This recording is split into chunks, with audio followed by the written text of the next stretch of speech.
Hello guys, আজকে দেখেন আমরা মধুপুর জলছত্র টাঙ্গাইল জেলায় আমরা আজকে চলে আসছি। এটা হচ্ছে আনারস বাগান।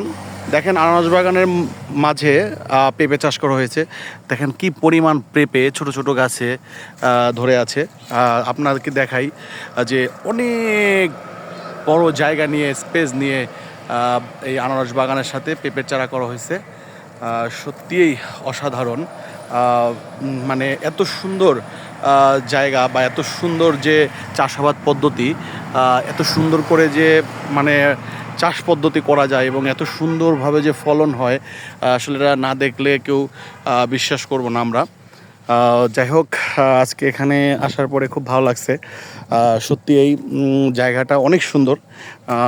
দেখতেই পারতেছেন আপনারা যে আমি হয়তোবা আপনাদের ফোনের মাধ্যমে যে ক্যামেরা ধরেছি যে কত বিশাল বড় বাগান। হ্যাঁ।